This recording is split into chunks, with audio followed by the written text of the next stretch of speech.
So I'm going to offer a slightly different viewpoint. I'm kind of disappointed by tonight's presentation, both because of the timing, as so many residents have pointed out, but also because of the content that was shared.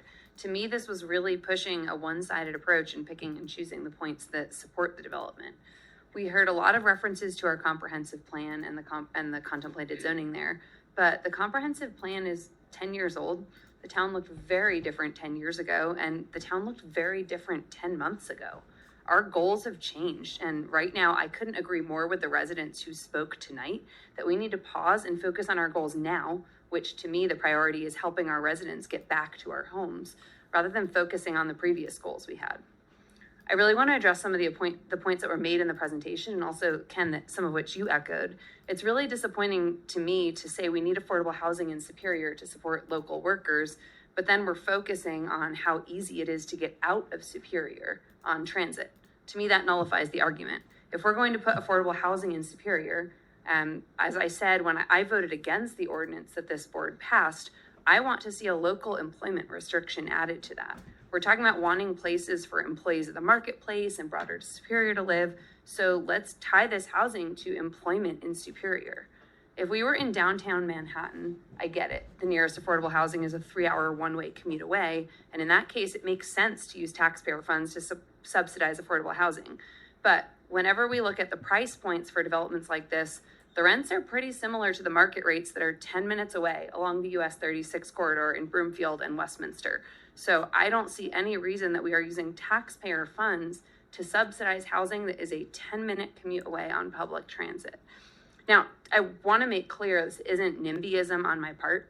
Many of you know, but I'll tell everybody listening, I live on the far south side of Superior. So the marketplace is about as far from my house as you can get and still put affordable housing in Superior. But I think a better location would actually be closer to me.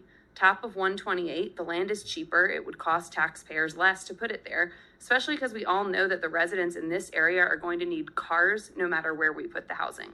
Problem with that location is it's technically in either Broomfield or Jeffco. So it doesn't make us look good if we build affordable housing there because it's not in Superior. We talked about rental prices having gone up 42%. I'm curious what the increase in the cost to own is. Home prices have been increasing. Interest rates are going up this week, going up all the time, and it's really expensive to own too. So I agree, we have problems with housing, whether it's for rentals or for owners, but we're about to make it more expensive for Superior residents because we have to recover debt that we've incurred from the fire through tax increases. We're putting on the ballot sales tax increase. We've also talked about property tax increases. I really want to urge everyone in the community to pay close attention to our budget discussions over the next couple days, because we're going to be talking about that, and that money has to come from somewhere. So we're going to see all of our housing costs going up, all of our costs going up, either in the form of property taxes or sales taxes. It might not be housing. But I would really like us instead to explore the idea that Jason Serbu brought up. I think this is brilliant to incentivize those who are rebuilding, help them create ADUs and integrate affordable housing throughout the community rather than concentrated in just one spot. This is a lot more in line with how successful affordable housing works, to integrate it throughout the community rather than build like one big tower. And it would also mitigate the traffic impacts. I think that's even more important as we realize the criticality of emergency exit routes after the fire. ADUs would also help us provide affordable housing faster, and could help those who are struggling with funds to rebuild. So to me, that's a win-win.